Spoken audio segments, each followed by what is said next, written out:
Hello, my friend. Today I will tell you another long-forgotten legend. Close your eyes and let the magic transport you to Middle-earth. Our journey begins.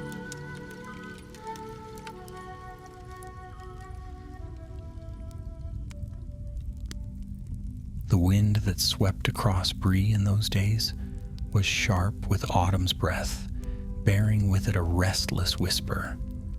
The markets bustled as ever, the talk of pipeweed and ponies filled the air, yet beneath the chatter there stirred unease. For several weeks now, folk had vanished along the greenway. A farmer driving his cart southward did not return. A wandering tinker, well known to the children for his bright bells and tales of far countries, was found lifeless at the edge of the Chetwood. And though the cause of his death might have been a simple robbery, one thing chilled the heart of all who looked upon him. Upon his wrists were cruel iron manacles, their surface etched with strange markings in dried red ink or perhaps blood. The constables of Bree, honest but none too bold, muttered of brigands, yet none would walk the road alone after sundown. The prancing pony was filled with nervous gossip. Dark times again, they said, as in the days when the Witch King ruled in the north. Others swore it was no more than luckless crime, but in a corner of the common room, smoking silently, sat a tall old man with a long gray beard, his eyes hidden beneath the brim of his wide hat. He listened without comment, though the firelight showed a furrow in his brow. That night, after the company had thinned, Barlim and Butterbur carried him another mug of ale, for the innkeeper liked this particular guest. "It's bad business, Gandalf," said Butterbur, lowering his voice. "Folk are growing uneasy. A murdered man with chains on his arms. Well, it brings to mind ugly tales." Gandalf set down his pipe, and a little ring of smoke drifted into the air like a question mark. "Ugly tales indeed," he murmured. "I would like to see those chains myself." On the morrow he did just that, for the rangers of the north had quietly brought the body to a small outbuilding beyond the west gate, away from prying eyes. There Gandalf studied the manacles by lantern light. They were forged of black iron, but where the metal should have rusted, the surface gleamed faintly, as though sealed by some darker hand. Etched along the bands were runes, old, jagged characters that spoke of Angmar and its cruel sorceries. And though the words themselves were broken, Gandalf's face grew grave as he traced them. "These are not the work of common thieves," he said, his voice low and grim. "This is a binding wrought in the days of the Witch King. Few of his snares remain in the world, and fewer still should be woken." The ranger captain beside him, a tall man named Halbarad, frowned. "Then this is the work of sorcery, not brigandage?" "So it seems," Gandalf replied. "And yet, who in these days has knowledge enough to wield such arts? Angmar has long fallen, its masters scattered or destroyed, yet still, someone has found these shackles, and worse, has learned to use them." Halbarad's hand tightened upon the hilt of his sword. "The Dunedain will hunt this shadow if you can show us the trail." "The trail leads north," said Gandalf, straightening, "into the cold fells, perhaps even to the ruins of Carn Dûm itself. But beware, my friend, this is no common foe. He has a purpose, and the shackles are but the beginning of it." So it was decided. Gandalf would follow the spoor of this shadow, aided by a small company, Halbarad himself, keen-eyed and steadfast, and a dwarf named Thrallin, who had come from the Blue Mountains and whose craft in metal was of no small renown, for Gandalf guessed that before all was done, a smith's hand would be as needful as a warrior's sword. They set forth from Bree at dawn, the villagers watching with quiet hope as the three rode northward. The mists clung low over the fields, and the air smelt of rain. Gandalf said little on the road, yet his eyes searched the horizon ceaselessly. At night by the campfire, he studied the broken runes he had copied from the Shackles, muttering under his breath. Thrallin would glance at him uneasily, for he disliked words of power spoken in the dark. On the fourth day they reached the Weather Hills, where the stones of Amon Sul still lay in great fallen heaps. There the wind whistled cold over the ruin, and the three took shelter among the broken walls. That night, as the stars kindled overhead, they heard a sound upon the northern wind, the faint clash of iron as though chains were dragged across stone. Halbarad's hand went to his sword. "It comes from the cold fells," he said grimly. "Aye," Gandalf answered, "the hunter draws near, but whether he seeks us or his prey remains to be seen."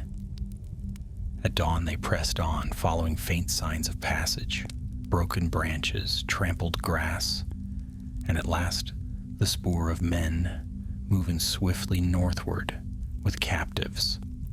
The trail led into the harsh uplands beyond Weathertop, where the land grew empty and the wind carried with it a bitter chill.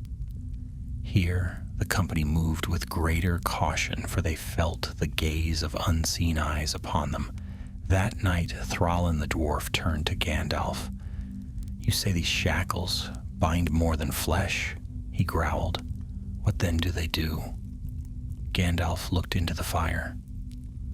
"They are twin-forged. What is clasped upon one hand mirrors the other. The maker may bind his own wrist and so master the will of the captive. If such a thing were used upon a leader of men, the strength of the North would be broken." Thrallin spat into the fire. "Then let us find the villain quick, before more folk are chained like beasts." "Indeed," said Gandalf softly, "for I fear his eye is set upon a greater prize than wandering tinkers or farmers. He hunts for the blood of Númenor itself." And with those words, the first shadows of the true danger drew near. The journey northward was not easy, and the land itself seemed to grow more unfriendly with each passing mile. What once had been gentle, rolling hills now gave way to rough country, with thorn bush and scrub oak clinging to the stones. The nights grew colder. Frost glittered in the grass at dawn, and their breath smoked like dragon fire when they woke. Gandalf pressed them onward with quiet urgency, though he never pushed his companions beyond their strength. There was no time to waste, yet they dared not be careless. Tracks led ever onward, though they were faint and cunningly hidden. Whoever their foe was, he knew the wild places well. Twice, Halbarad nearly lost the trail, but the sharp eyes of the ranger found it again. Thrallin, grumbling as always, complained that the north was nothing but empty stone, rotten weather, and an endless trudge.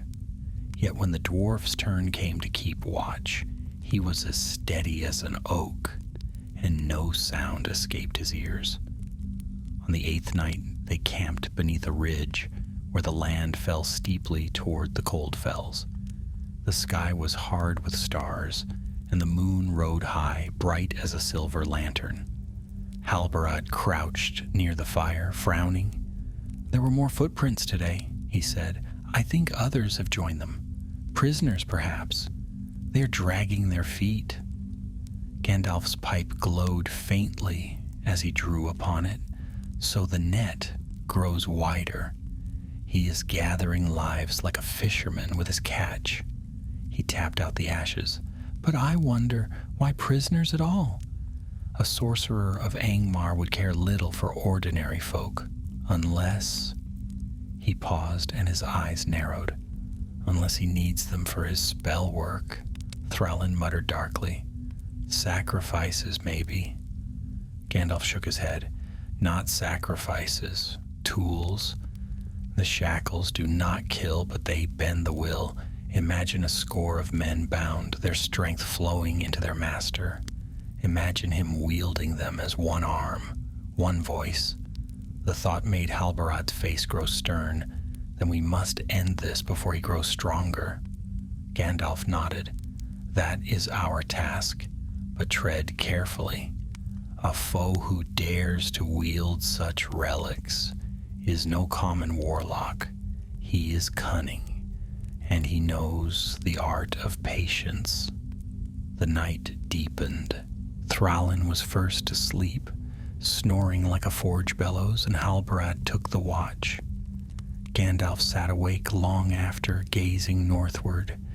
In the starlight, the ridges of the cold fells loomed like teeth, and the farthest peaks of the misty mountains glimmered white.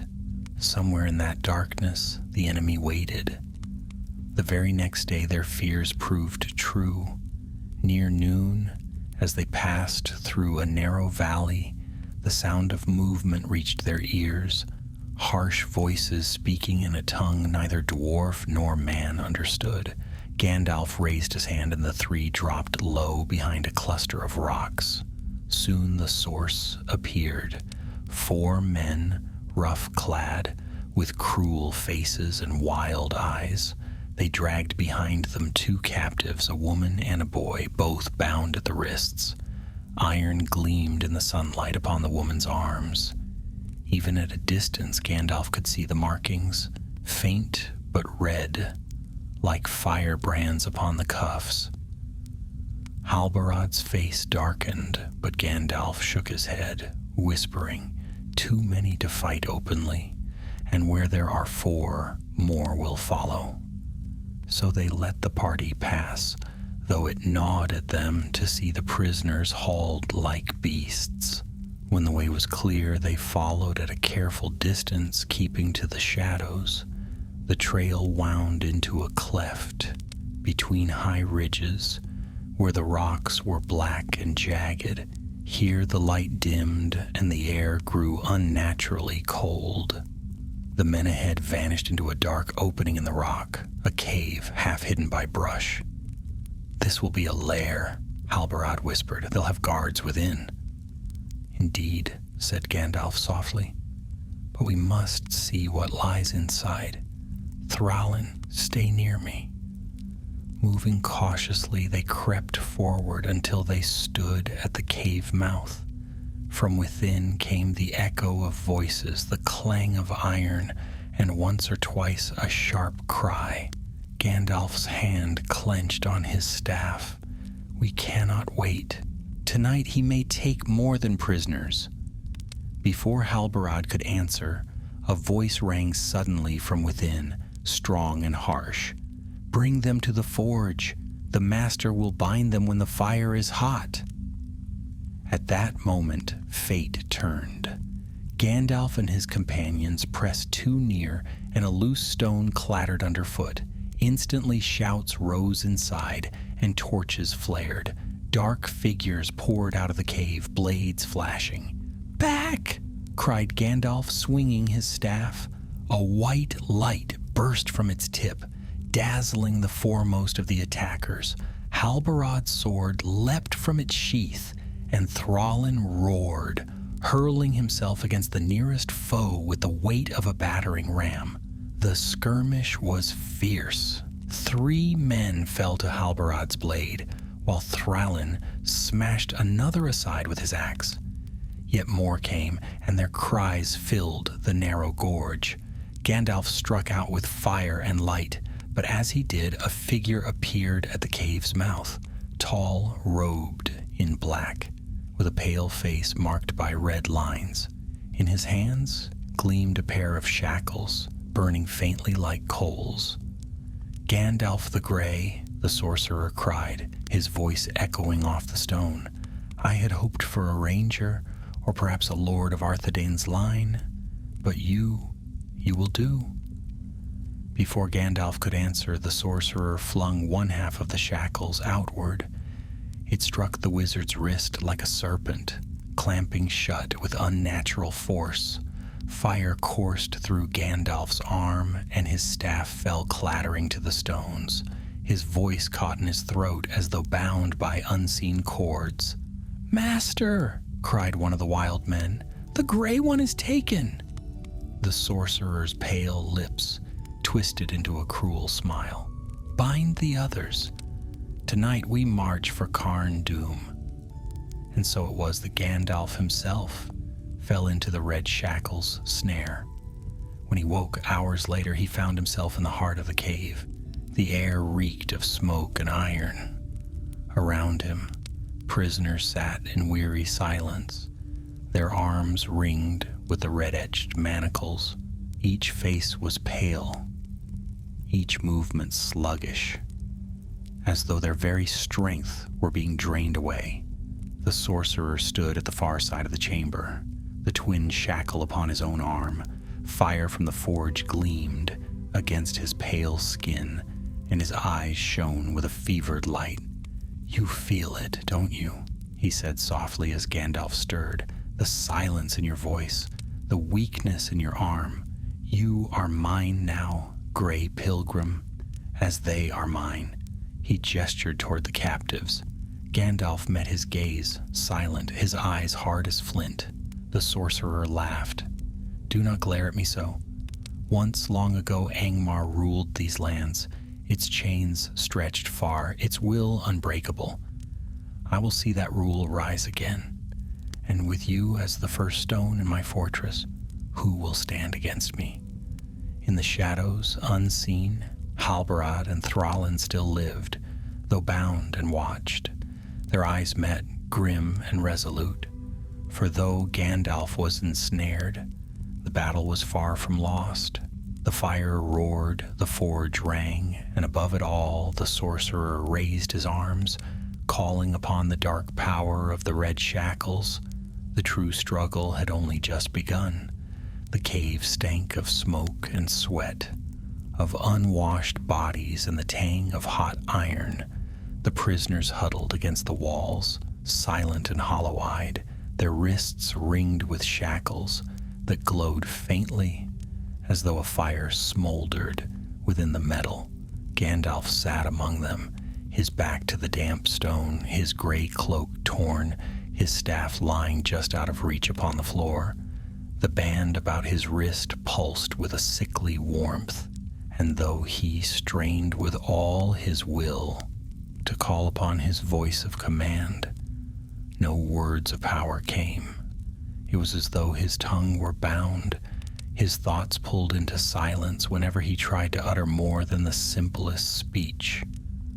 That silence was perhaps the cruelest part of all, for Gandalf had known words as weapons and lifelines alike for longer than most kingdoms had stood.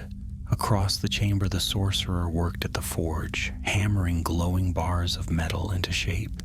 Each strike rang like a curse. His face, pale and thin, was painted with streaks of red that glimmered in the firelight. His black robe was trimmed with crimson thread, and the shackle bound to his own arm shone with an answering gleam to the one that fettered Gandalf. Every time Gandalf shifted, he felt the faint pull of that bond, as though his strength were being tugged away across invisible cords. Halbarad sat nearby, wrists bound with coarse rope, his eyes fixed upon their captor. Thrallin the dwarf had been struck hard in the fight and bore a bruise upon his temple, but his spirit had not dimmed. He growled curses under his breath, tugging at the cords around his wrists whenever the guards were not watching. The guards themselves were hillmen, wild-eyed and gaunt, their speech harsh and guttural. They bore long knives and short, cruel spears, and the marks of their allegiance showed in the red-dyed cloth bound about their arms. They moved like wolves, restless and snarling, ever glancing toward their master at the forge. At last the sorcerer turned, holding up the half-finished band of iron. His eyes gleamed with satisfaction. "Another chain for my flock," he said softly, though his voice carried easily across the cavern. "Soon the north shall be bound to my will, and the west road will run red, with the strength of Angmar renewed." He let the shackle fall with a clatter onto the anvil and turned his gaze upon Gandalf.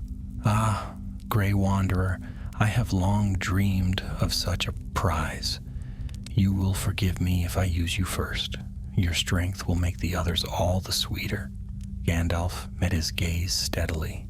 Though the band burned his wrist, his voice, though limited, was still his own. "You speak of Angmar," he said quietly, "but Angmar is dust. Its king was cast down, its power broken. What can one lost hill man hope to restore?" The sorcerer's mouth twisted into a sneer. "Angmar lives in me. Its knowledge is mine. The red shackles were forged for a day such as this. With each captive I grow stronger. With each bound will my reach spreads. And soon," he raised the shackle he wore, stroking it almost tenderly, "soon I shall bind a captain of the Dunedain, and through him the scattered sons of Númenor will bow. Their watch upon the north road will end, and I shall raise again the banner of the Iron Crown." Halbarad's jaw tightened. "You will never break the Dunedain," he said coldly. "Not by fear, not by chains. We do not bow." The sorcerer's eyes glittered. "We shall see." That night the prisoners were fed only crusts of bread and thin broth. Guards paced the chamber, their torchlight casting twisted shadows across the walls. Gandalf sat still, but his mind raced. He tested the shackle again, quietly, carefully. Each attempt at calling upon his power brought only pain, a sharp tightening about his chest, as if the very words were strangled before they left his lips. But he noticed something else. When the sorcerer drew near, the pain deepened, and when the sorcerer turned his attention away, the pressure lessened slightly. The shackles were linked, mirror-forged. That was their nature. His weakness was not his alone. It flowed outward, feeding the master who wore the twin. He glanced at Thrallin, who scowled fiercely at his bonds, then at Halbarad, who sat unmoving, eyes half shut but keen. Gandalf tilted his head ever so slightly. The ranger's eyes flicked toward him, then to the forge and back. Understanding passed silently between them. Hope was slim, but not lost. The following day they marched. The prisoners were driven from the cave and forced along a stony path that wound deeper into the cold fells. Gandalf walked among them, his staff borne mockingly by one of the guards. The shackle upon his wrist burned with each step. The land grew harsher as they went. The ridges rose higher, the valleys deeper, the stones sharper underfoot. All about the signs of old ruin lay scattered. Broken walls, toppled watchtowers, the remnants of a realm that had long ago fallen into darkness. Birds did not sing here. The only sound was the tramp of feet and the rattle of chains. By evening they reached a hollow where black stones jutted upward like broken teeth. In the midst of them yawned the entrance to another cavern, vast and dark. Here the sorcerer commanded the prisoners be herded inside. Torches were lit, fires kindled, and once more the clang of the forge rang out. "This place," Halbarad murmured to Gandalf as they were shoved along, "I know it. These are the outer vaults of Carn Dûm." The name fell like a shadow. Carn Dûm. the great fortress of Angmar, seat of the Witch King in the north. Though centuries had passed since its fall, tales still spoke of its cruel towers and its dungeons deep.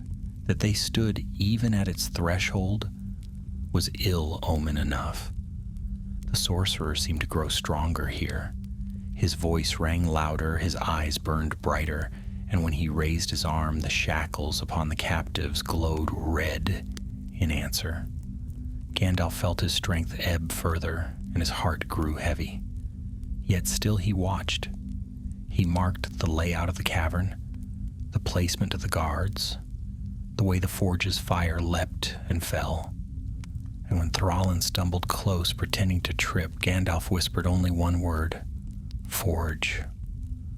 The dwarf's eyes narrowed, but he gave the smallest nod. Days passed. The captives grew weaker. More were brought in, hillmen from the scattered villages of Rudor, pressed into service and bound with the red manacles. The sorcerer fed upon them like a leech, his laughter echoing off the stones. But Gandalf endured. Though fettered, he endured. Though weakened, he endured. And in quiet moments he spoke, in the simplest of words, to his companions. Fire breaks iron. Chain's mirror. Forge's key. Halbarad stored each whisper. Thrallin, when no guard looked, examined the chains with a smith's eye, and slowly, though the sorcerer knew it not, a plan began to form. On the 6th night, the chance came. The guards grew careless after their feast, drowsy with drink. The forge burned low, its coals still glowing. The sorcerer, satisfied with his latest forging, had withdrawn into the shadows to mutter his incantations.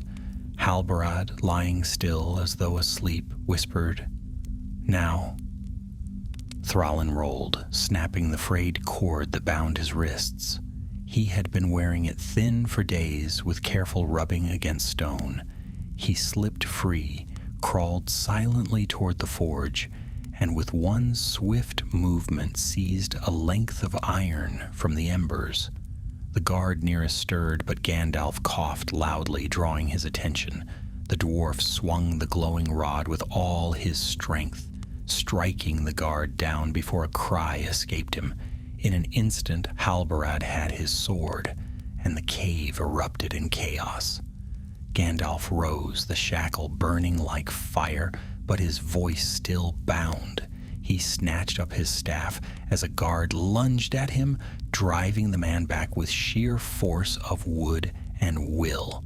The prisoners cried out, surging against their captors, and the cavern rang with battle. From the shadows the sorcerer emerged, fury blazing in his eyes. "Fools! Did you think to escape me?" He raised his shackled arm, and at once Gandalf staggered, nearly falling as pain surged through him.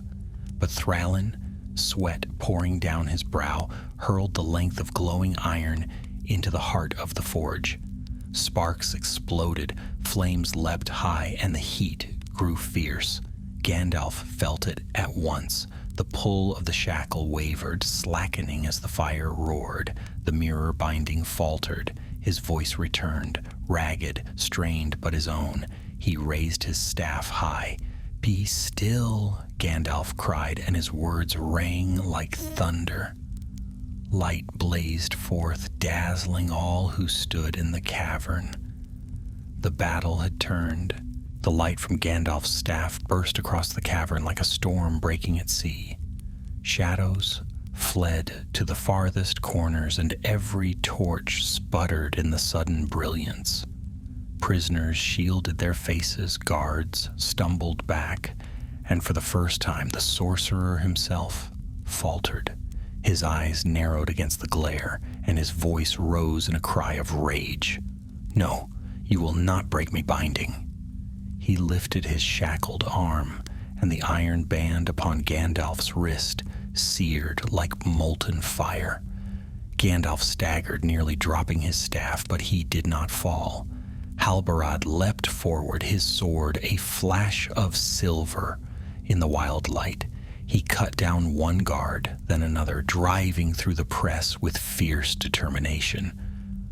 "To me, captives of the North," he shouted, "rise up, strike them down."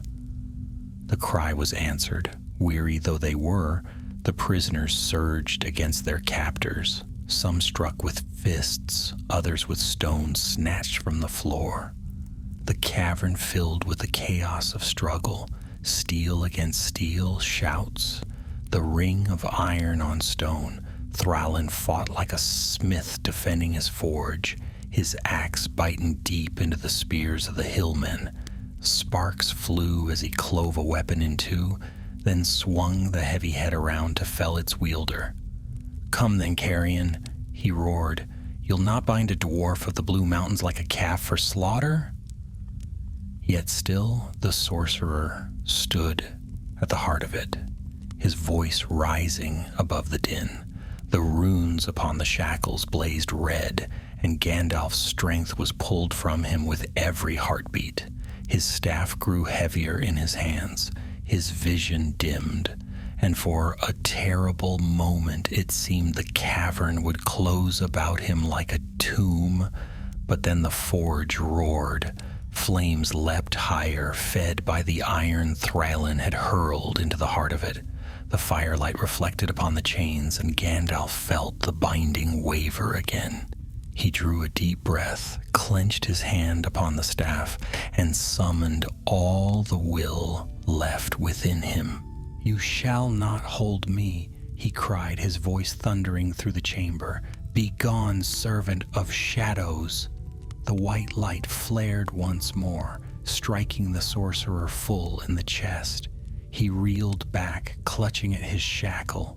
The glow of the runes dimmed, faltered, and then, with a crack like shattering stone, the iron upon Gandalf's wrist split open. The bond was broken. Power surged through him, fierce and clean, like water bursting from a dam. Gandalf straightened, tall and terrible, and the cavern shook with the force of his voice.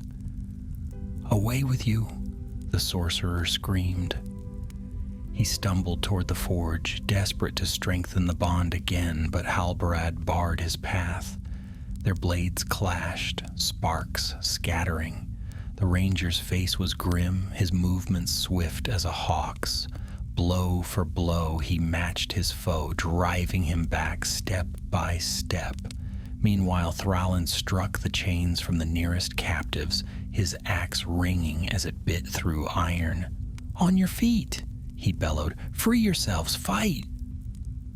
The prisoners rallied. Weapons were snatched from fallen guards, and the tide of battle turned. The hillmen broke, some fleeing toward the cavern's dark tunnels, others cut down where they stood. Only the sorcerer held his ground, though desperation gleamed in his eyes. He flung out his hand, and a wave of force burst forth, sending Halbarad staggering.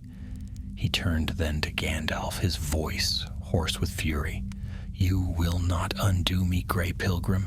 The red shackles are mine, and through them I will rise." But Gandalf strode forward, staff blazing. "No chain forged by cruelty will stand," he said, "not while I yet walk in this world." The staff struck the ground. A great peal rang through the cavern, like thunder rolling over mountains. The forge fire leapt, as if answering the call, and the iron bands upon the captives cracked and fell away. The sorcerer cried out as though each link had been torn from his own flesh. His shackle burned white hot, and he clawed at it, but it held fast. Flames licked higher around him, heat distorting the air, and the red marks upon his skin blazed like brands. At last, with one final scream, he wrenched free and fled into the tunnels beyond, his black robe vanishing into the shadows. The echo of his footsteps faded, leaving only the sound of the forge collapsing in upon itself, its coals spilling across the stone. Silence fell, broken only by the panting of the freed prisoners. Some wept openly, others sat staring at their unbound wrists as though they scarcely believed it. Halbarad leaned on his sword, bruised but unbowed, while Thrallin wiped the sweat and soot from his brow. Gandalf lowered his staff, the light dimming to a soft glow. His face was stern, though his eyes held both weariness and pity. "He has escaped," he said quietly, "and so long as he lives, the danger is not ended." Halbarad sheathed his sword. "He will run for Carn Dûm. There he will seek refuge in the deepest vaults. We must pursue him." "Aye," growled Thrallin, "for if he sets hand to another forge, he will bind again and stronger." Gandalf nodded. "We shall not let him rise anew, but you see now the peril of these shackles. They do not kill swiftly, they steal slowly. The more who are bound, the greater his strength. If he should ever lay such chains upon a lord of the Dúnedain, or one of higher kindred still—" He did not finish, but the shadow of his thought was clear. The captives gathered close, murmuring thanks, though many were too weak to stand. Gandalf turned to them and spoke gently. "You are free, but you must flee this place. Travel south to Bree, to Chetwood, anywhere but here. Take the news with you. Let the people know the shadow is rising again in the north." Some nodded, already eager to leave. Others trembled, fearful of the wild lands between them and safety. But Halbarad promised to guide them, and his steady presence calmed their fear. As they prepared to depart, Thrallin lingered near the ruined forge. He knelt, examining the shards of the shackles that had split when Gandalf broke the bond. His thick fingers traced the runes, his eyes narrowing. "A vile craft," he muttered, "yet the work is cunning. A smith of no small skill must have shaped these, even in the dark days of Angmar. I would study them, if only to learn how best to break them." "Then take what you may," said Gandalf. "But be wary. The taint of such works lingers." The dwarf nodded, sweeping the fragments into a pouch. By dawn, the company was moving again. The freed captives followed Halbarad south, their steps slow but determined. Gandalf and Thrallin turned northward toward the shadowed heights of Carn Dûm. Mist clung to the valleys, and the peaks loomed dark against the pale sky. The air grew colder with every step, as though winter itself had settled upon that place. No bird sang, no wind stirred, only silence, deep and heavy, pressed upon them. At the foot of the first ridge, Gandalf paused, leaning upon his staff. His face was grave. "We walk into a den of old evil. Carn Dûm was not merely stone and iron. It was built with sorcery, its walls steeped in cruelty. Even in ruin, it will fight us." Thrallin spat into the frost. "Then let the stones fight. I'll break them too if I must." Gandalf smiled faintly. "Your spirit heartens me, my friend, but steel and stone may not be all that awaits us." His gaze turned north, where the black ridges rose ever higher. "The sorcerer still bears the red shackle. He will not rest until he binds again, and if he succeeds, the north will know terror as it has not known since the Witch King himself marched these lands." The dwarf hefted his axe. "Then we'll see to it he does not succeed." Gandalf nodded once. "Yes, for if the red shackles close upon the wrong hand, the shadow of Angmar will stir again, and that must not be." With that, they climbed into the shadow of Carn Dûm, where the true battle yet awaited. The road into Carn Dûm was no road at all, but a scar carved into the earth by ancient cruelty. Stones jutted up like jagged teeth, and the ground was broken with gullies that twisted away into shadow. Once, long ago, armies had marched this way, trolls and wolves and countless men under the banner of the Iron Crown. The land still bore the memory of their tread. Gandalf and Thralin moved with caution, climbing higher into the northern reaches of the cold fells. The dwarf muttered darkly about the lack of decent paths, his boots scraping on slick rock, but his axe never left his grip. Gandalf, for his part, leaned heavily on his staff, his eyes ever searching ahead. The red shackles had drained much of his strength, and though he had broken their hold, the lingering ache clung to him like a shadow. By noon they reached a ledge overlooking a broad hollow. There, in the pale light, stood the broken towers of Carn Dûm. The fortress had once been a terror to all the north, a vast stronghold of the Witch King. Now its towers lay shattered, its walls collapsed into heaps of stone. Yet even in ruin, it was grim. Black spires jutted like bones from the earth, and the air above them hung still as if the very wind feared to enter. Thralin spat on the ground. Ugly place. I can smell the sorcery even from here. Gandalf nodded gravely. Few places in Middle-earth were as steeped in malice as Carn Dûm. Though the Witch King is long gone, his shadow lingers. He pointed with his staff. There, the smoke. He has fled here, as I guessed. From one of the deeper vaults rose a faint coil of smoke, thin and gray. It curled upward as though reluctant to leave the earth. We must go in, Gandalf said quietly. Thralin grunted. Aye, but I'd sooner fight in open air than in tunnels filled with foul air and worse enemies. Nevertheless, Gandalf answered, our foe has taken refuge below. If we leave him to his devices, he will forge anew the power we thought broken. We cannot wait. So they descended into the hollow, their footsteps crunching upon the frost that clung to the stones. The gates of Carn Dûm, long since fallen, lay in shattered heaps. Beyond them yawned a black maw, the entrance to the dungeons and forges beneath. The air that flowed out was cold and damp, carrying with it the stench of old ash. Inside, the tunnels wound downward, narrow and crooked. The walls were rough-hewn, though here and there stood remnants of worked stone carved with cruel patterns. Spears, fangs, crowns of jagged spikes. More than once, Thralin muttered under his breath, for dwarves knew stone, and these walls spoke only of death.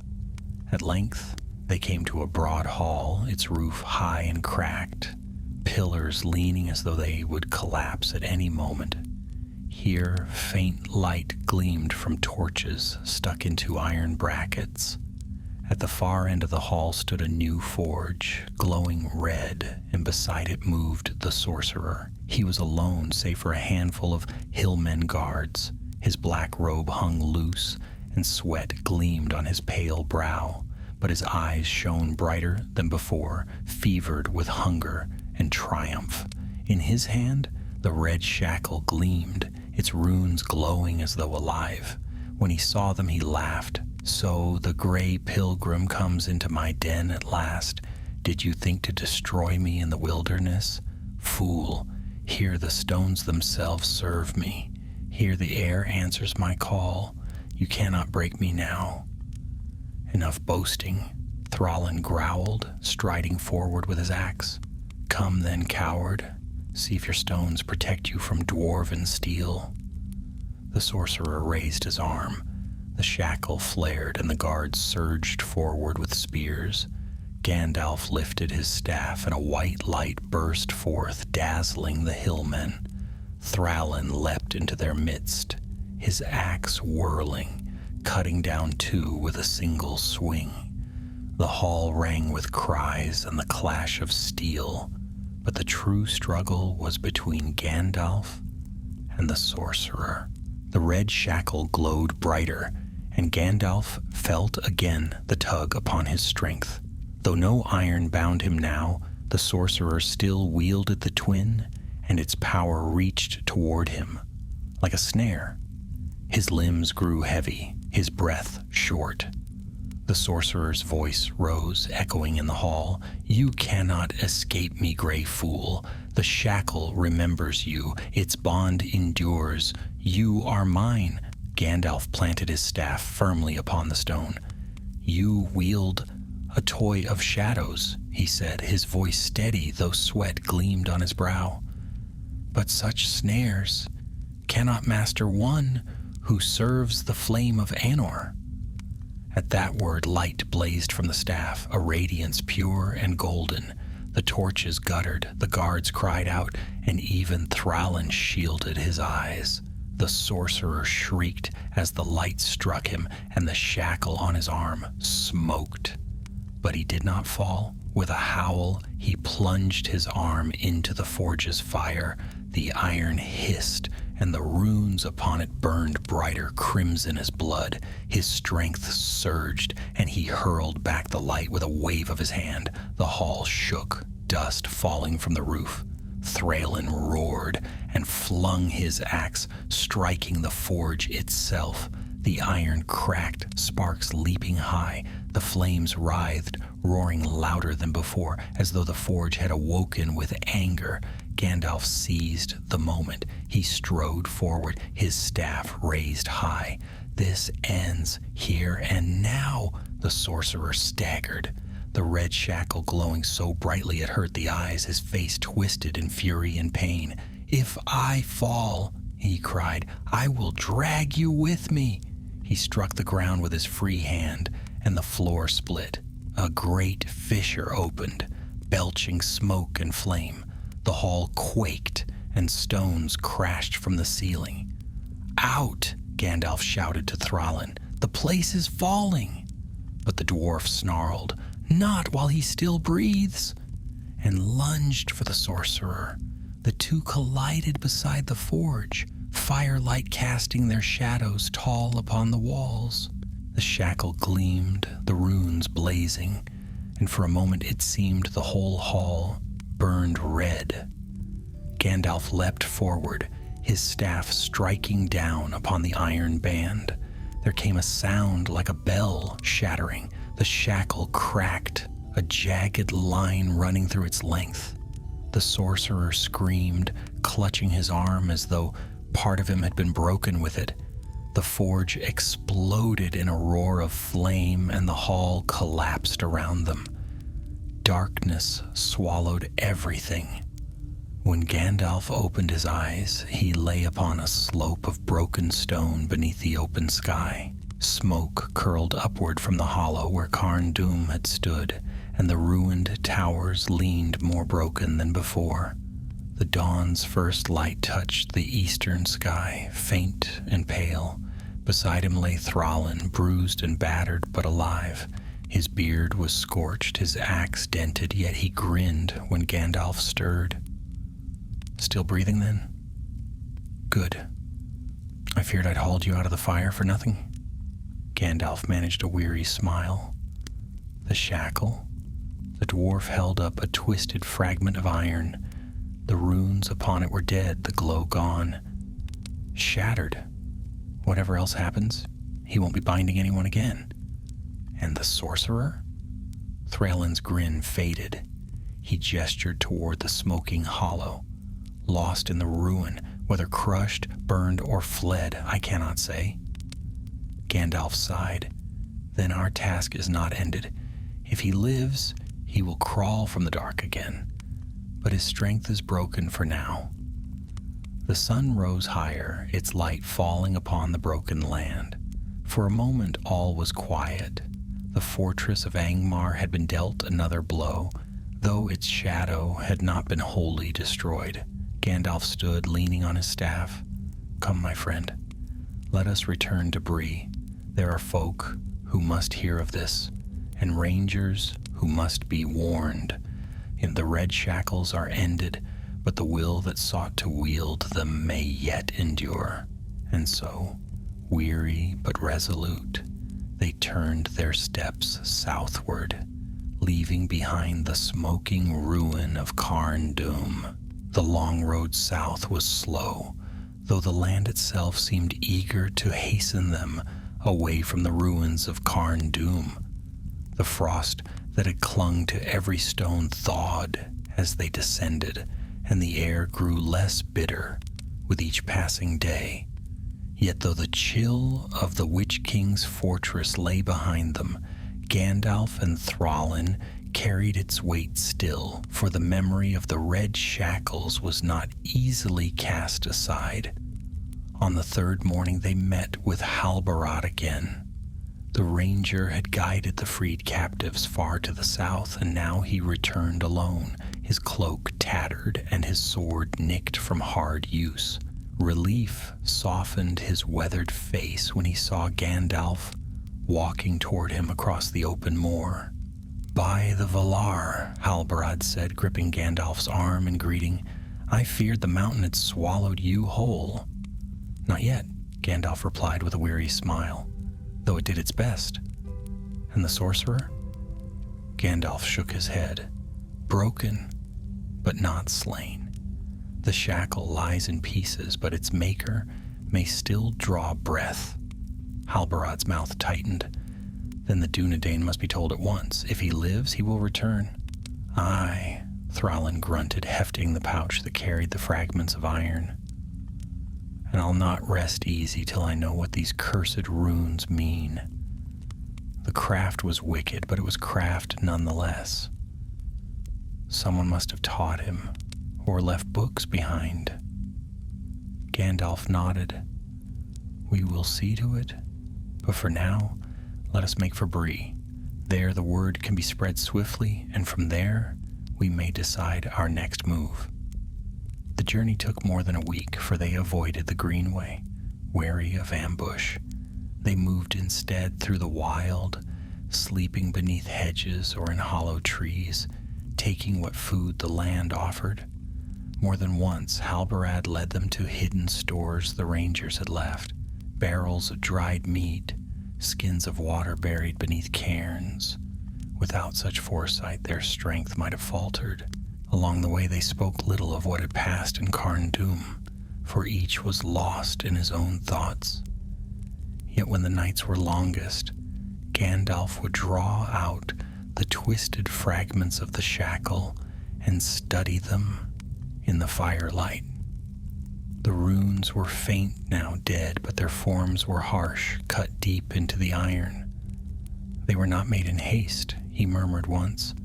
"Whoever forged these worked with knowledge. This is no peasant's trinket." Thrallin leaned closer, his dark eyes narrowing. "The grain of the iron is old, older than even my great-grandsire's forges. Angmar must have had smiths of rare skill, though they spent it on foul purpose. I would dearly like to set hammer to this metal, just to see how it breaks." "Best be cautious," Halbarad said.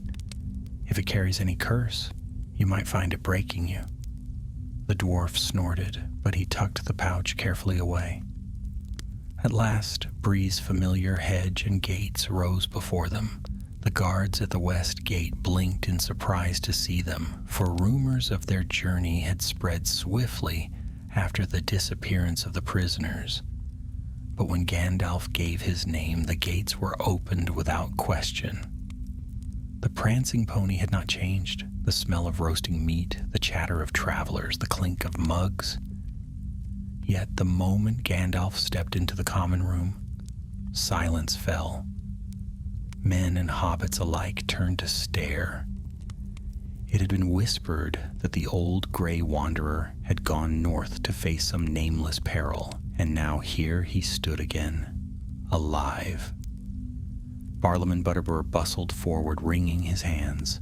"Gandalf, sir, you've come back. We heard tell of foul things on the road, and rangers carrying poor souls south, and I feared the worst."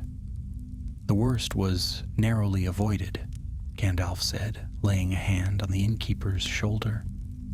"But the danger is not ended. Word must go out to every village. The the shadow stirs again in the cold fells. The room erupted with murmurs. Farmers muttered about closing the roads. Traders cursed under their breath, and hobbits looked wide-eyed at one another. Yet when Gandalf raised his hand, silence fell once more. "Do not fear needlessly," he said, his voice firm but gentle. "The shackles are broken and the foe is scattered, but watchfulness is needed. Do not travel alone on the North Road. Keep to your homes by night. The rangers will guard you, but you must heed their warnings." The people nodded, some nervously, others with relief. Butterbur hurried off to spread the word, and the common room slowly returned to its chatter. But Gandalf, Halbarad, and Thrallin withdrew to a small chamber at the back, where they could speak freely. There, Gandalf spread the fragments of the shackle upon the table. Candlelight gleamed upon the black iron, casting crooked shadows upon the wall. Halbarad leaned close, his face grave. "You said he may yet live. If so, he will not rest. What is to be done?" Gandalf tapped the iron with his finger. "We must learn how these were made, and whether others like them remain. If this was but one pair among many, then the danger is far greater than we guessed." Thrallin snorted. "If there are more, they'll be buried deep. Angmar's vaults are endless, and most of them cursed. You'd need 100 dwarves and 10 years to sift them all." "Perhaps," Gandalf said, "but we cannot leave the matter unheeded. The memory of Angmar has long been feared, but fear alone does not kill. If some remnant of its craft yet survives, it must be found and ended." Halbarad frowned.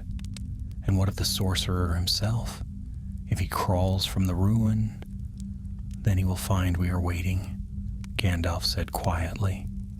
For a while they sat in silence, each deep in thought. Outside the room, laughter and song rose from the common room, but it sounded distant, as if from another world. At last Gandalf drew his cloak about him. "Tomorrow I ride east. There are those who must be warned of this, for they know more of Angmar than any in Bree." "The Dunedain?" Halbarad asked. "No," Gandalf said. His eyes glimmered beneath his brows. "The elves of Rivendell." The next morning dawned pale and cold, a thin mist clinging to the grass. Gandalf set his horse upon the east road, with Thrallin and Halbarad riding at his side. The journey to Rivendell was long, but it was one Gandalf had made many times before, and each mile brought him closer to the council he sought. For days they rode through the Chetwood past Weathertop and into the wild lands beyond. The nights grew colder, and frost returned to the ground. More than once they glimpsed wolves on the ridges, their eyes glimmering in the moonlight, but the beasts did not attack. At last, after a week's journey, they descended into the hidden valley of Rivendell. The sound of the Bruinen's waters filled the air, and the last homely house shone in the autumn sunlight. Here, at least, the shadow of Angmar seemed far away. Elrond himself met them at the steps, his dark hair gleaming, his eyes keen. "Gandalf," he said, his voice calm but touched with concern. "I felt the tremor of something old and cruel. What is stirred in the north?" Gandalf placed the pouch of fragments in Elrond's hands. "The red shackles," he said simply. Elrond's brow darkened as he drew forth the twisted iron. The runes glimmered faintly, though their power was gone. "These are relics of Angmar. Long did we fear such things had been wrought in its forges, but none were ever found. Until now." Thrallin muttered. "They bind more than flesh. They steal strength and give it to the master who wears them. We saw it with our own eyes.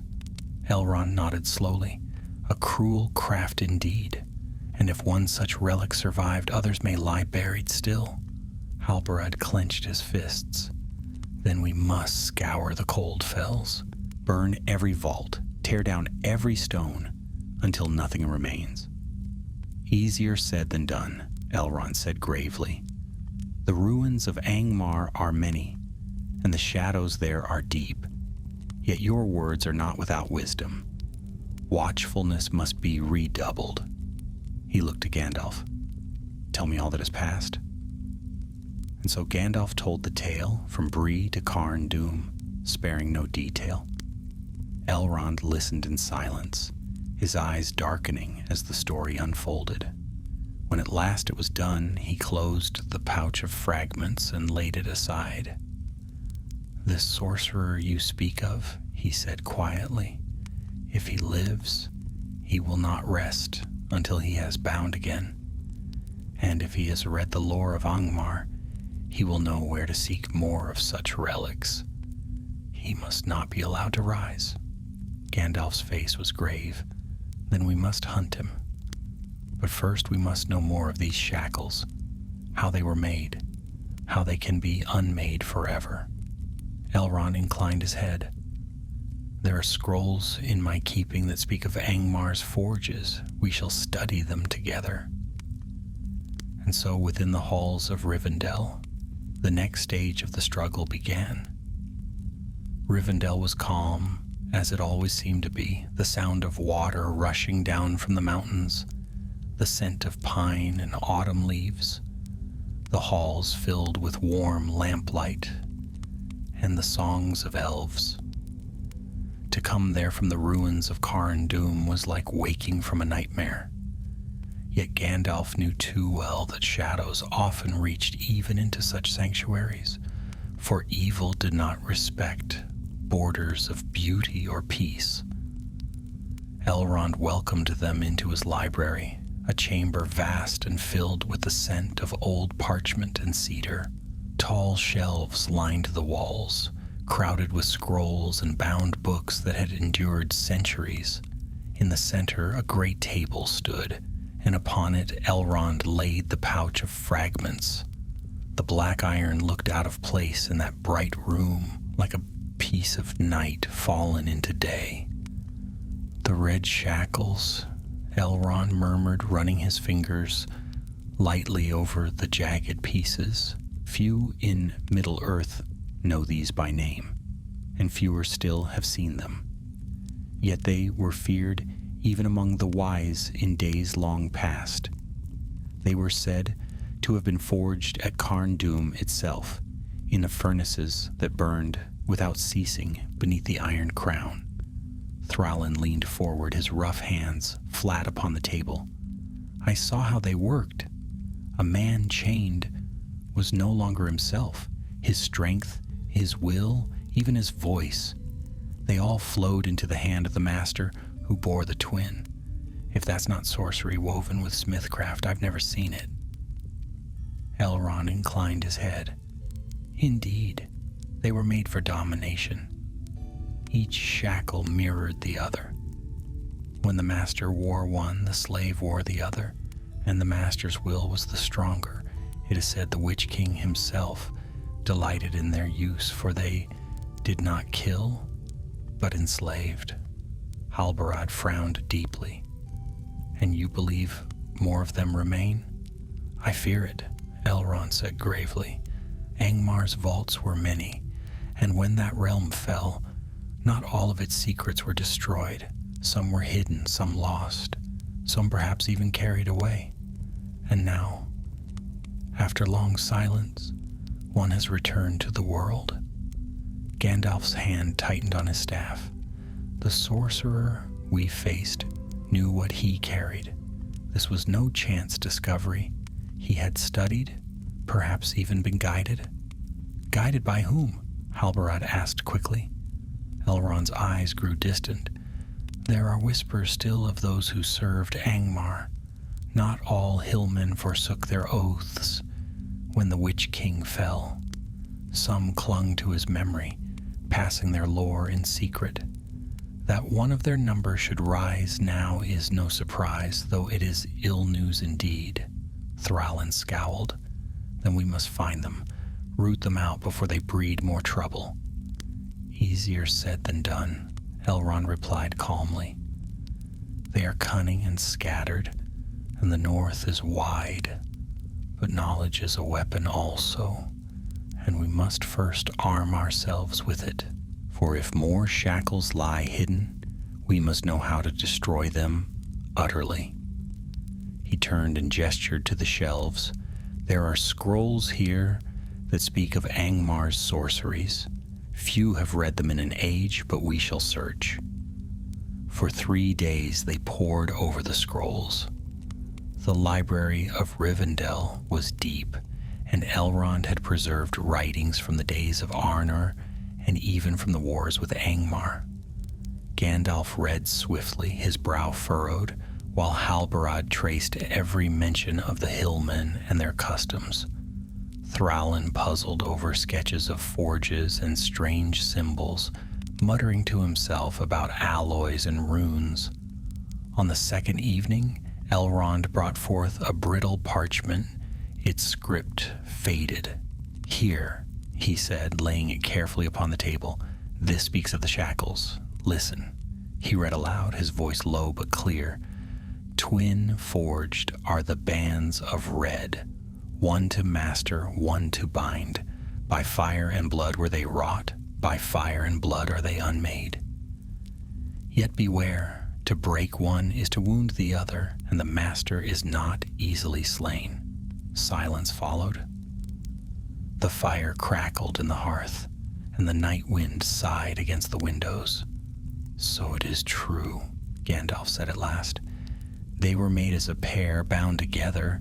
To destroy one is to strike at the master as well, but it is dangerous, for the bond cuts both ways. Thrallin grunted. A perilous craft indeed. Still fire unmade at once when the forge cracked at Carn-Dûm. That gives us hope. Steel and flame will answer sorcery yet. Halbarad looked grim, but if others remain, and if the sorcerer lives, then he will seek them. He will gather more shackles, bind more captives, and each will make him stronger. Gandalf nodded slowly. Which is why we must find him before he finds them. The north must be scoured, and the rangers must be warned. Elrond looked up, his eyes glimmering. Not only the rangers, the dwarves must be told also, for they know the mountains where many vaults lie hidden, and the elves of Lindon, who still keep watch upon the northern coasts.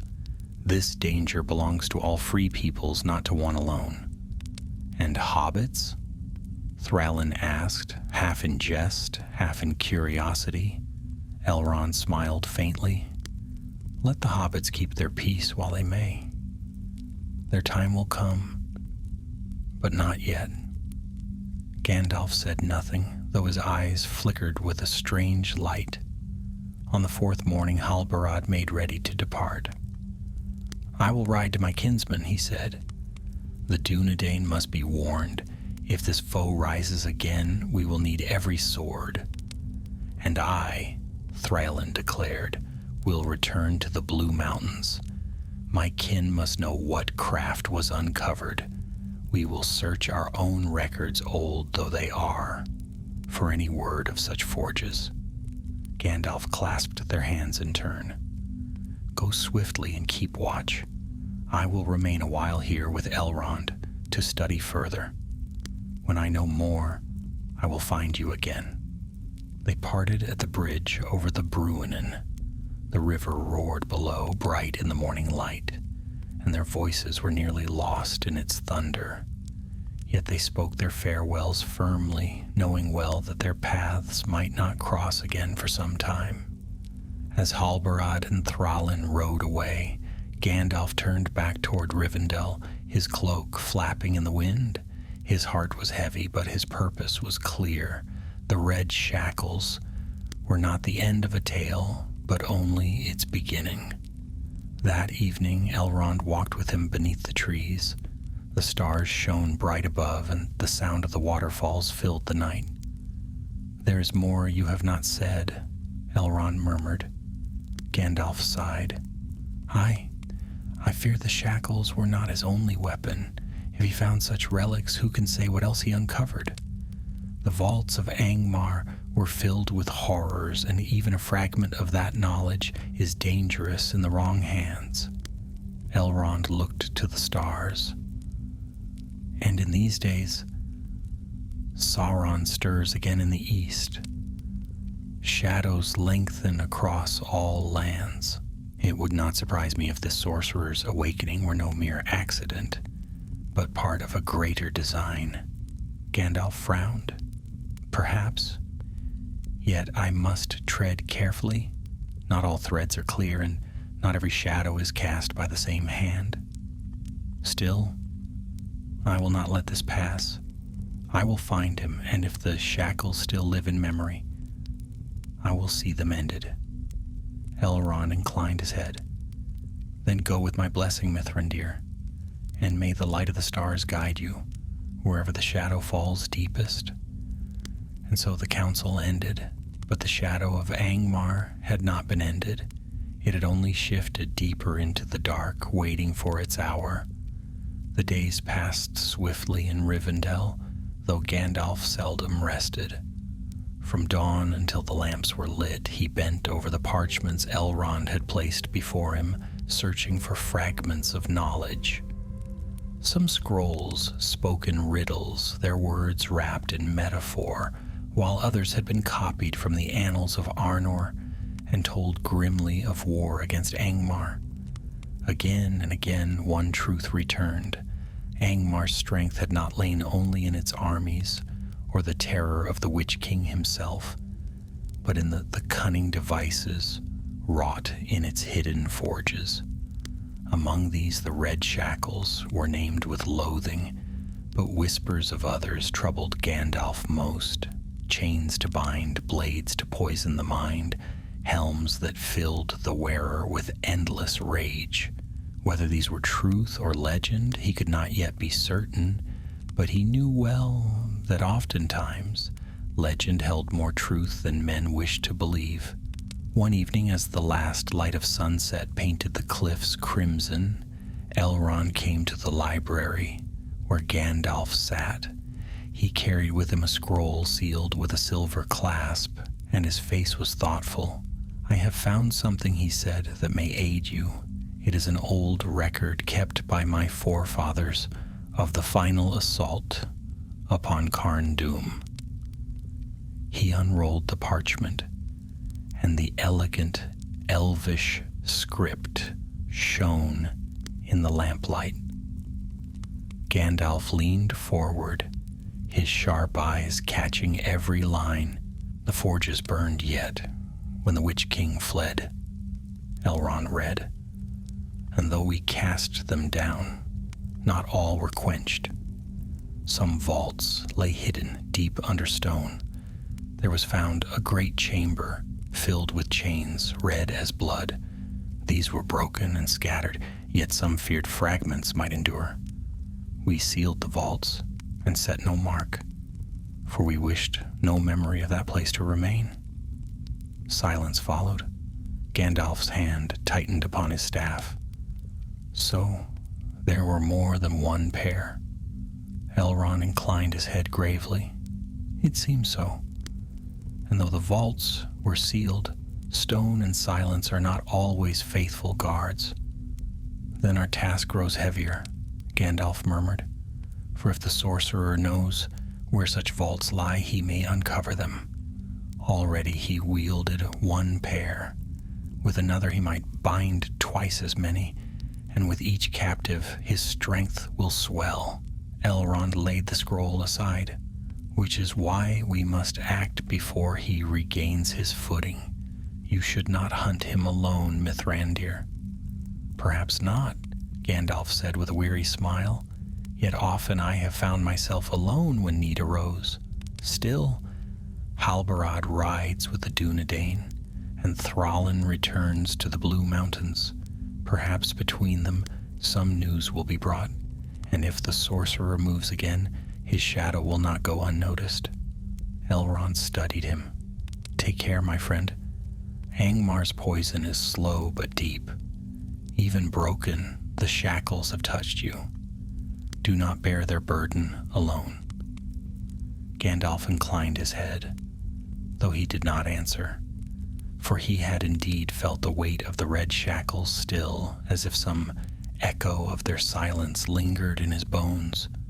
2 nights later, as the moon rose high above the valley, a messenger arrived at Rivendell. He was a ranger of the north, weary and travel-stained, his cloak torn by thorns.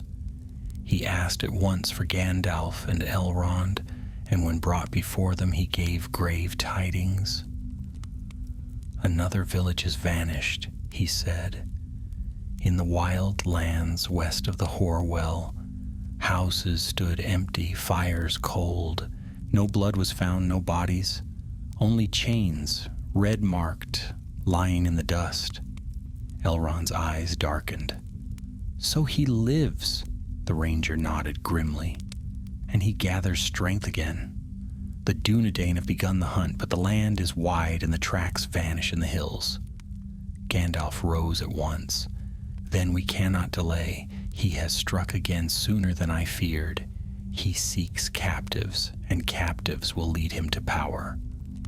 Elrond turned to the ranger. Return to your kin. Tell them Gandalf will join the hunt, and the wise are not blind to this danger.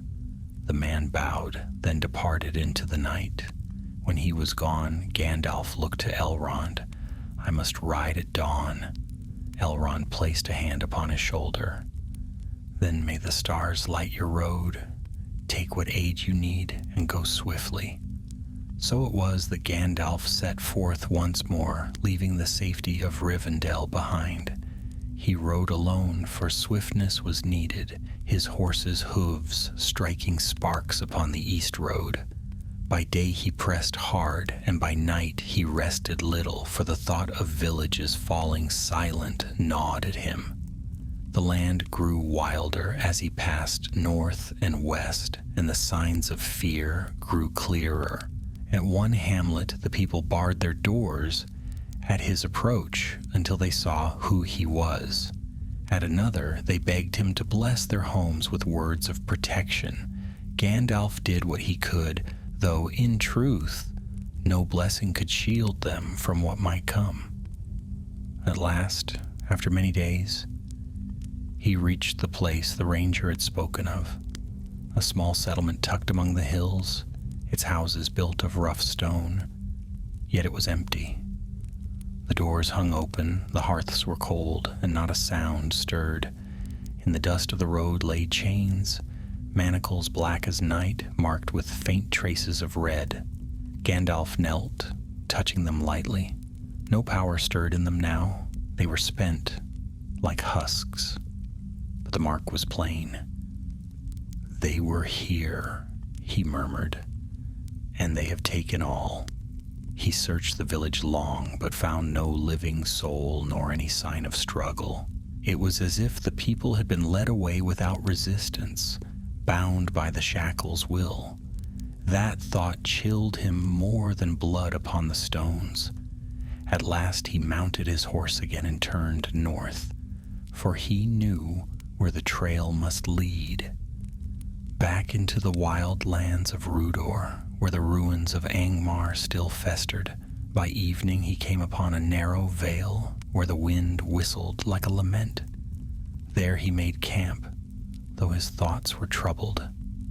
As the fire crackled low, he drew out his pipe and lit it, hoping the familiar smoke might ease his mind.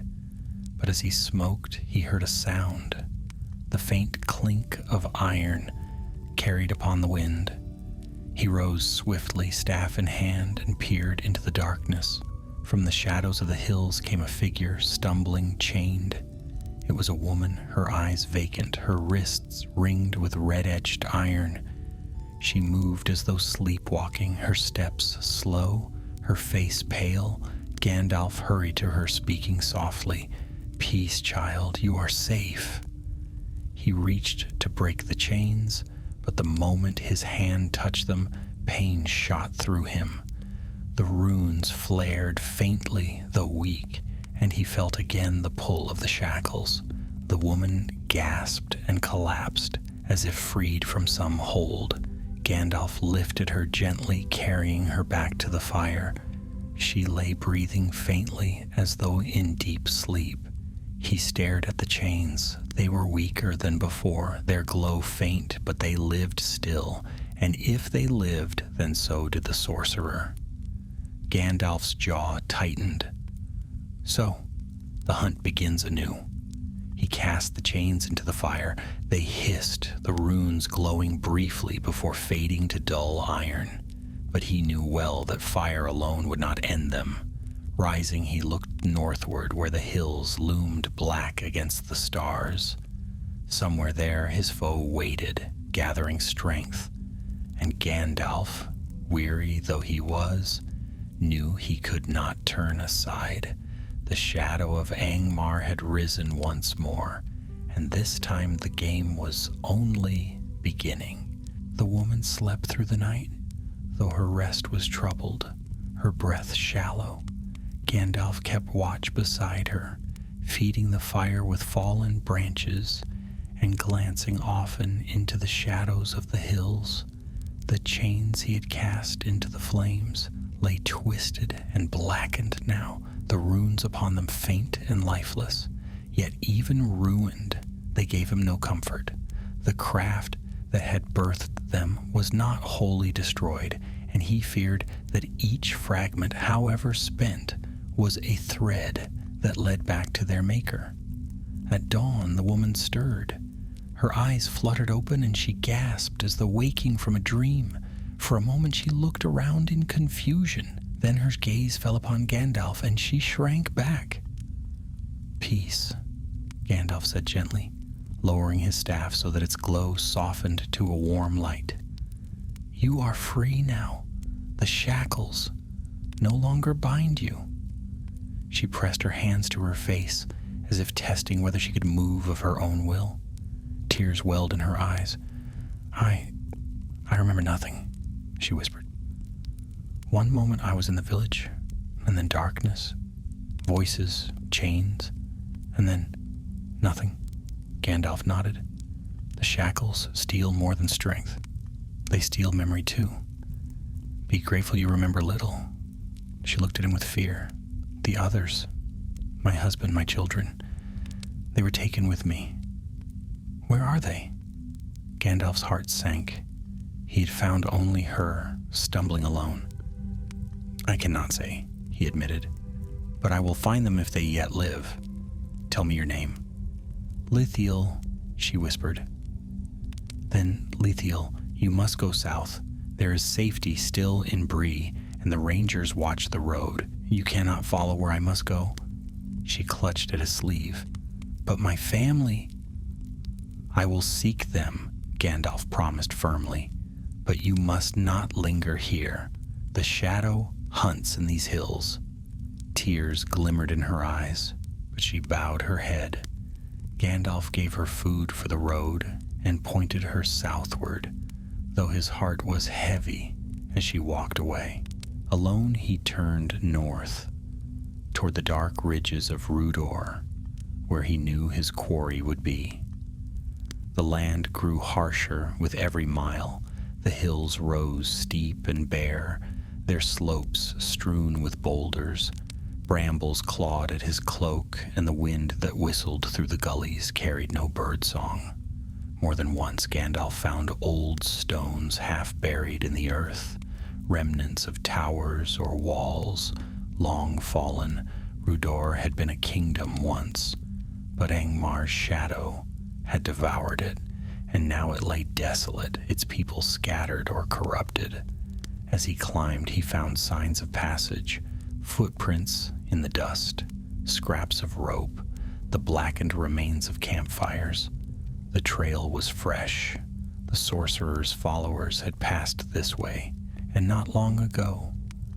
By evening, Gandalf came upon a narrow gorge where the rocks loomed high on either side. At its mouth lay a broken cairn, stones tumbled and scattered. Among them gleamed another fragment of iron, its surface etched with faint red lines.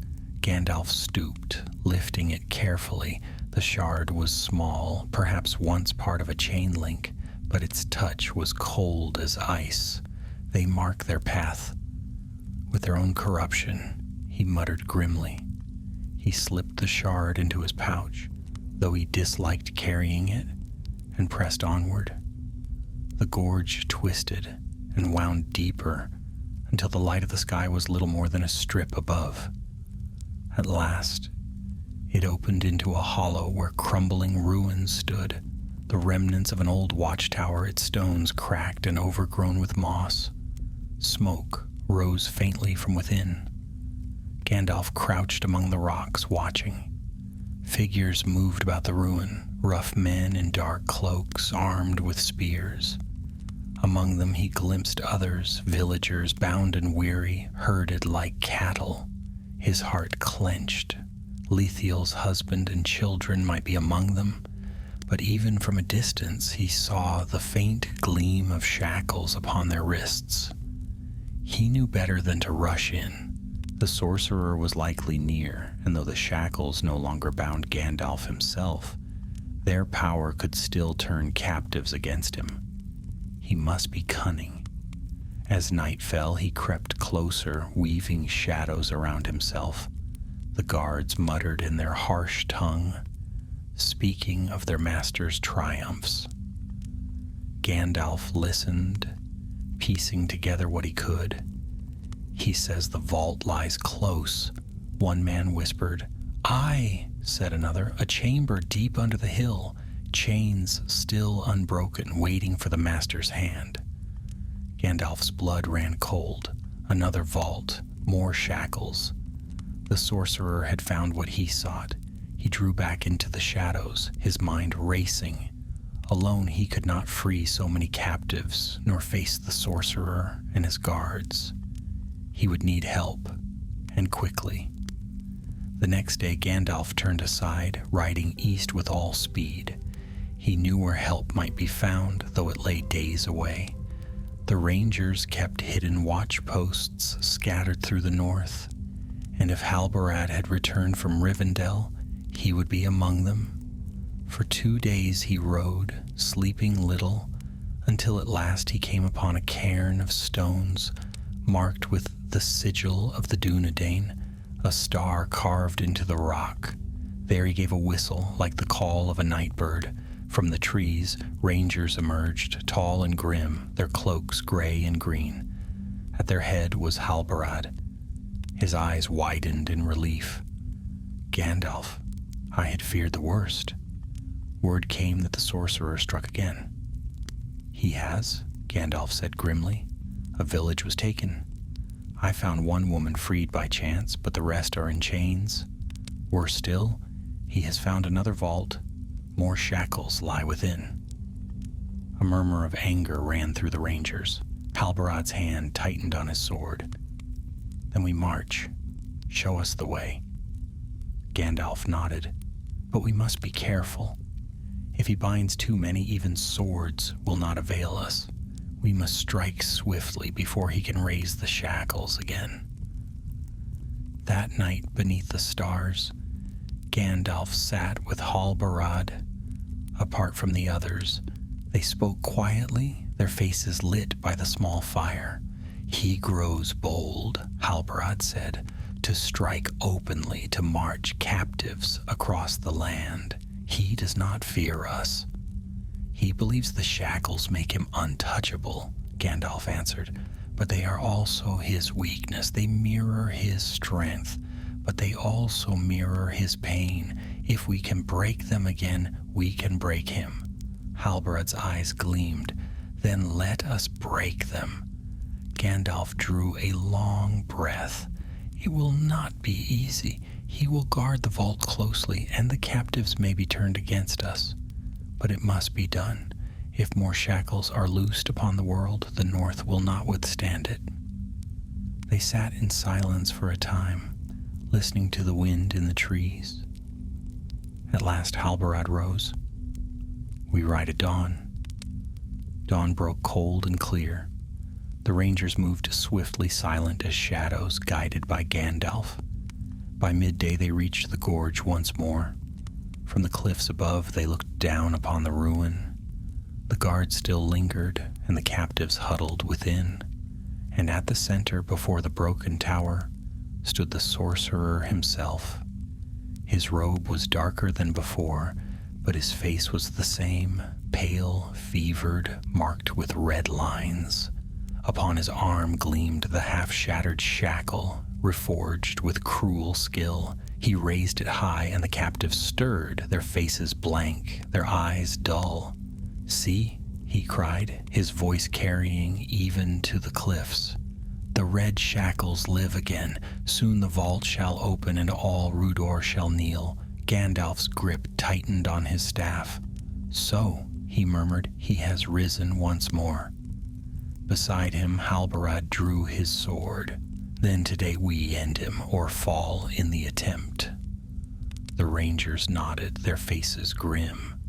And as the sun climbed higher, the battle for the captives of Rhudaur began. The rangers of the north moved like shadows along the ridge, their gray cloaks blending into the stone and scrub. From their vantage, the ruined tower of Rhudaur lay beneath them. The sorcerer and his followers gathered in the hollow below. The morning sun was high, but the place seemed dim, as though some unseen hand had veiled it. Gandalf crouched low, his staff across his knees. His eyes never left the sorcerer, who stood at the center of the ruin, arms raised high. Upon his wrist gleamed the shackle, once broken, now reforged. The runes upon it pulsed faintly, and at each pulse the captives shuddered as though a cord had been tightened around their hearts. "We cannot wait," Halbarad whispered. "Each moment gives him more strength. If he reaches the vault..." He did not finish, but the grimness in his voice was enough. Gandalf nodded slowly. "Aye. Yet we must be wary. If the captives turn upon us, we will face not only his guards, but the very folk we seek to save. Strike first at the guards, then at the chains. Leave the sorcerer to me." The rangers exchanged glances, their faces grim but resolute. Each drew his blade, and with Halbarad at their head, they crept along the ridge to the slope beyond. At Gandalf's signal, they struck.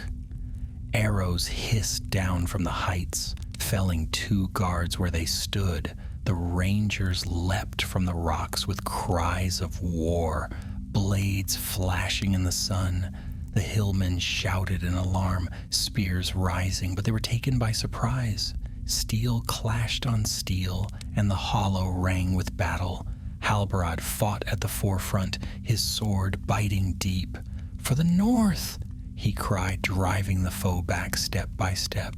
The rangers moved with deadly skill, each blow precise, each movement honed by years of secret war.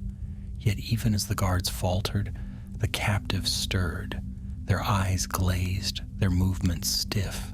They rose and turned upon the rangers with empty faces. Men who had been farmers and smiths, women and youths, now moved like puppets, their wrists glowing faintly with the red-etched manacles.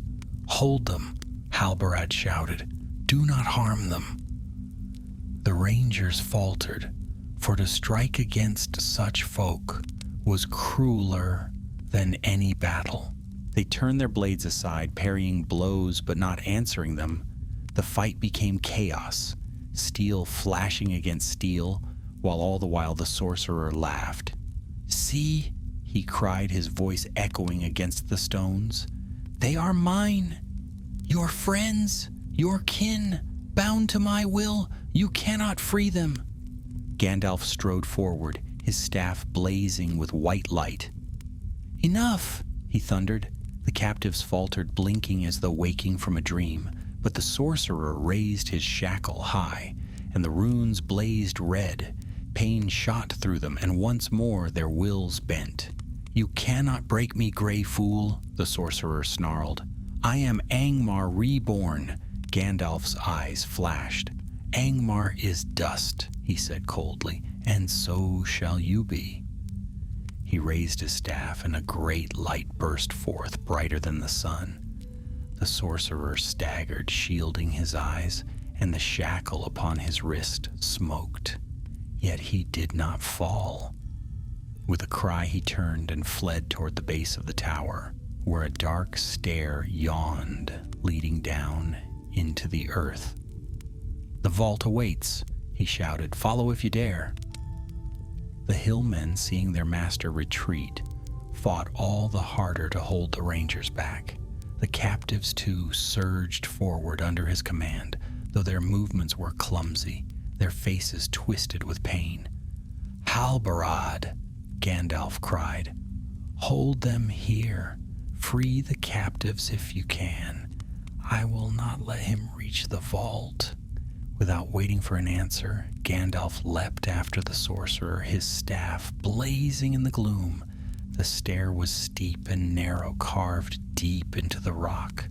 The air grew colder with each step, and the smell of dust and iron thickened. Gandalf's cloak brushed the damp walls as he descended swiftly, his light chasing away the darkness. Below, he heard the echo of footsteps, the rasp of the sorcerer's breath. The stair opened at last into a vast chamber, half collapsed, its roof supported by black pillars carved with cruel symbols. At its center stood an iron door, its surface etched with runes that glimmered faintly in the light. The sorcerer knelt before it, his hand upon the runes. "Awake!" he cried. "By blood and by chain, I command you, awake!" The runes flared, and the door groaned, as though in pain. The smell of ash filled the air, and Gandalf knew at once that this was the vault spoken of in the old scrolls. "Stop!" Gandalf shouted, striding into the chamber. His staff struck the stone, and the sound rang like thunder. "You meddle with powers beyond your grasp." The sorcerer turned, his face twisted with rage. "Beyond my grasp? No, they are mine. The Witch King's knowledge flows in my blood. His will lives in me. I will raise his chains anew, and all the North shall kneel." He raised the shackle, and a wave of force burst forth. Gandalf staggered, the light of his staff flickering. The air grew heavy, as if chains unseen wrapped around his limbs. But he clenched his jaw and raised his staff high. "You will not bind me again," he said. "Not while I yet live." The staff blazed, a golden fire filling the chamber. The runes upon the iron door faltered, dimming. The sorcerer screamed, clutching his shackle as though it burned him. Still he pressed his hand to the door. "Open!" he shrieked. "By blood and fire, open!" The door trembled, cracks running through its surface. From within came a sound like chains rattling, faint but dreadful. Gandalf's heart clenched. If the vault opened, more shackles might be loosed, and all would be lost. Summoning all his strength, Gandalf strode forward. His staff struck the ground, and fire leapt along the cracks of the stone. "By the flame of Anor," he cried, "I forbid it!" The chamber shook, dust falling from the ceiling. The door groaned, the runes flaring red, then white, then shattering. With a roar like thunder, the iron split and collapsed inward. The sorcerer was flung back, striking the ground hard. The shackle upon his wrist cracked, a jagged line running through it. He screamed in fury and pain, but Gandalf stood over him, his staff blazing. "It is ended," Gandalf said. "Yield and face your doom." But the sorcerer's eyes burned with hate. "Never," he hissed. With a sudden movement, he seized a shard of the broken door and hurled it at Gandalf. The wizard struck it aside, but in that moment the sorcerer fled into the shadows, vanishing through a narrow fissure in the rock. "Coward," Gandalf muttered, but he did not pursue. The vault had been destroyed, the shackles within lost forever. That was victory enough. For now, when he returned to the surface, the battle was ended. The hillmen lay slain or scattered, the captives freed. Halbarad stood weary but unbowed, his sword dark with blood. "You destroyed the vault?" he asked. "Aye," Gandalf said, "it shall never be opened again." But the sorcerer escaped. Halbarad's mouth tightened. "Then he will trouble us still." "He will," Gandalf agreed, "but his strength is broken once more, and each time he rises we shall be there to cast him down." The rangers gathered close, their faces grim but resolute. The captives wept with relief, their shackles shattered. The sun set red over the hills, and for the first time in many days the wind carried the scent of freedom rather than chains. Yet Gandalf knew well that the struggle was not ended. The red shackles had been born in Angmar's forges, and though vaults might be sealed, though sorcerers might be scattered, shadows had a way of creeping back. Still he lifted his staff high, and its light shone across the ruin. "Take heart," he said, "for though the shadow lingers, the dawn is always stronger." And the rangers, weary though they were, bowed their heads in assent. The sun was sinking low when Gandalf and the rangers gathered the freed captives in the hollow, beneath the ruined tower. The battle was over, the guards scattered or slain, but the marks of the struggle were plain. Broken spears, blood upon the stones, and weary faces, pale from long torment. The captives sat upon the ground, clutching their arms where the shackles had once burned. Some wept openly, others stared in silence, but all breathed freely again. Halbarad moved among them, offering quiet words. He cut the last of the chains with his sword, letting the broken iron fall to the dust. "You are safe now," he told them. "The rangers will guide you home." Home, the word carried little meaning here, for many of the villages lay deserted, their people scattered. Yet it was a promise, and the captives clung to it. Among them Gandalf found Lithiel's husband and children, their eyes dazed but alive. When he spoke their names, they blinked as if waking, and at last recognition stirred. Lithiel herself would rejoice when she saw them again. That night, the rangers built fires and kept watch, while the captives rested. Gandalf sat apart, his staff beside him, staring into the flames. Though the vault had been sealed and the captives freed, his heart was troubled. The sorcerer still lived. Halbarad joined him, sinking wearily to the ground. "The folk are safe," he said. "You have broken the vault. That is victory enough, is it not?" "Victory, yes," Gandalf said softly. "But not an ending. He will rise again, so long as breath remains in him, and the one vault lies in ruins. Who can say how many more lie hidden in these hills?" Halbarad frowned. "Then we will search them out. The Dunedain do not forget their duty." Gandalf smiled faintly. "And you shall not stand alone. Thrallin will rouse the dwarves to their part, and Elrond will not sit idle. Yet this shadow cannot be wholly ended by swords or hammers. It is an old poison, and it seeps deep."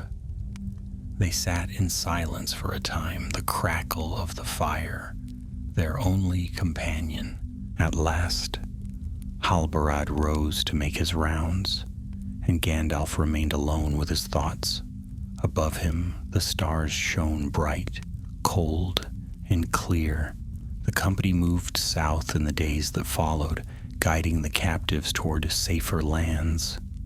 It was a hard march, for the people were weak, but the rangers shared their strength, carrying burdens and watching the road by night. When at last they came to the greenway, many wept for joy, for the sight of a familiar path brought hope to weary hearts. At Bree, the folk gathered in wonder and relief as the captives were brought within the hedge. The tale spread swiftly that the gray wanderer had broken a sorcerer's chains and set the people free. Barlam and Butterbur bustled about, feeding every soul who could lift a spoon, while hobbits stared wide-eyed at the rangers with a mixture of fear and admiration. But Gandalf lingered only a little. He took Lithiel aside, placing her children into her arms. She wept, openly clutching them as though never to let go. "I do not know how to thank you," she whispered. "Then do not," Gandalf said gently. "Live and keep them safe. That is thanks enough." He left her then, for farewells were never easy. From Bree, Gandalf turned east once more, back toward Rivendell. He rode alone, but his thoughts were heavy. Though victory had been won, he could not forget the sight of the sorcerer vanishing into the fissures beneath the earth. On the road he met Thrallin, returning from the Blue Mountains. The dwarf rode a sturdy pony, his axe across his back, and his face brightened when he saw Gandalf. "Ha! You live still," Thrallin roared. "I heard tales in Bree of a battle in Rudor, but I thought them no more than ale talk." "They are true enough," Gandalf said with a smile. "The vault was destroyed, and many were freed. Yet the sorcerer slipped away." Thrallin spat into the dust. "Then he'll crawl out again, mark my words. But I've spoken with my kin, and will not let Angmar's tricks lie hidden. Dwarves know stone better than any, and will sniff out these vaults if they exist." "Good," Gandalf said, "for we will need every hand before the end." The two traveled together to Rivendell, where Elrond welcomed them once more. There they told all that had passed, and Elrond listened gravely. When they laid the fragments of broken shackles upon his table, he touched them lightly and shuddered. "These are evil things," he said, "yet their power wanes, and that is well. Still, the sorcerer you faced is not ended. He will return, though in what form or strength I cannot say." "Then we must be ready," Gandalf answered. The days in Rivendell were restful, filled with song and the clear sound of water. Yet Gandalf did not tarry long, for his road was seldom one of rest. He walked often in the gardens with Elrond, speaking quietly of what must be done. The rangers must be strengthened, the dwarves roused, the free peoples warned to be watchful. Shadows were lengthening across all lands, and not only in the north. One evening, as the stars kindled overhead, Elrond spoke softly. "Do you ever tire, Mithrandir, to bear so many burdens, to walk so many roads?" Gandalf smiled faintly, his eyes glimmering beneath his brows. "I tire often, but while strength remains, I must walk them still. The shadow does not rest, and so neither can I." Elrond inclined his head. "Then may the stars guide your steps, wherever they lead." At dawn, Gandalf departed. Thrallin clasped his arm before they parted ways, vowing to return to his people with news of all they had learned. Halbarad had already gone, leading his rangers back to their hidden watch in the wild. Gandalf alone set forth along the road, his staff in hand, his gray cloak billowing in the wind. He looked back once upon Rivendell, shining in the valley below. Then he turned his face westward, his mind already upon the tasks yet to come. For though the red shackles had been shattered, the memory of their grip lingered. Angmar's shadow had not died, only faded, and in the deep places of the world, Malice still stirred. Gandalf knew he would meet it again, whether in the wild hills of the north, the deep dungeons of the mountains, or upon roads not yet walked. But for now he strode on, a lone figure upon the road, the smoke of his pipe curling into the morning air. And though the world seemed quiet, he knew the quiet was only a pause before the storm. Still, there was hope. There was always hope. For so long as the free people stood together, no chain could bind them, no shackle could master them. And with that thought, Gandalf walked on, his staff tapping softly against the stones, a small sound that yet seemed to carry far. The tale of the red shackles had ended, but the road of the gray wanderer stretched on into shadow and light alike,